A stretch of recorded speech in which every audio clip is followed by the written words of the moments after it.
ក្មេងស្រីតូចមានអារម្មណ៍ភ្ញាក់ផ្អើលយ៉ាងខ្លាំងពេលនាងឃើញឪពុកអាក្រក់របស់នាងកំពុងក្រឡុកលេងនៅលើគ្រែជាមួយស្ត្រីម្នាក់ឈ្មោះប៊ីដូច្នេះនាងសម្រេចចិត្តថានឹងឲ្យគេដឹងរសជាតិមួយសិនមិនមែនអ្នកចូលចិត្តស្ត្រីឈ្មោះយ៉ាវឬនាងនិយាយដូច្នេះឲ្យអ្នកឮការរញ្ជួយដូចដីញ័រជាម្ចាស់ផ្ទះ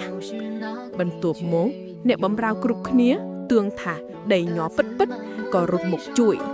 នៅពេលនោះឪពុកអាក្រក់និងប៊ីនារីនោះស្លៀកពាក់មិនគ្រប់រៀងនៅមុខបុគ្គលិកទាំងអស់ស្ថានភាពមួយគឺអស់សំណើចជាខ្លាំងបន្ទាប់មកក្មេងស្រីតូចបានលួចចូលទៅក្នុងបន្ទប់សម្ភារៈហើយប្រើអំណាចវេទបន្ទន់ដើម្បីយកទ្រព្យសម្បត្តិទាំងអស់ក្នុងផ្ទះទុកឲ្យម៉ាក់នាងប្រើតាមពិតនាងមិនមែនជាមនុស្សធម្មតាទេ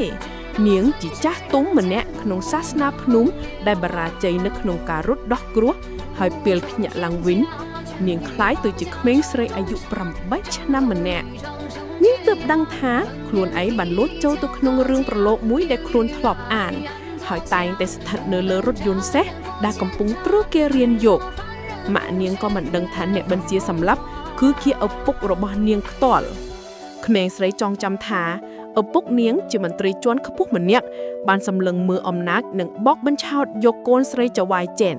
ពីក្រោយគាត់ក៏មានស្រីក្រៅផ្ទះមួយរហូតបច្ចុប្បន្នកំពុងគ្រងសម្រាប់ប្រពន្ធនិងកូនស្រីផងដែរ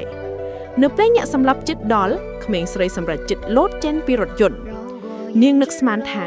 ហេតុអ្វីទៅជាហឹងស្រួលប៉ុណ្ណេះតើរាងកាយខ្សោយពេកឬអំណាចវេទបន្ទន់មិនស្ថិតថេរទេ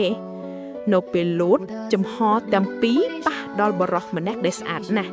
នាងគិតថាបរិសនោះស្លាប់ហើយតែពិតប្រាកដគាត់ត្រូវពោះកម្មកំពុងពុលធ្ងន់ណាស់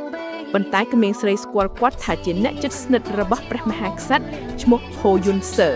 ជាមេបញ្ជាការនៃកងជីនអ៊ីវេសូមជួយ follow ដើម្បីទទួលបាននូវរឿងថ្មីបន្តទៀត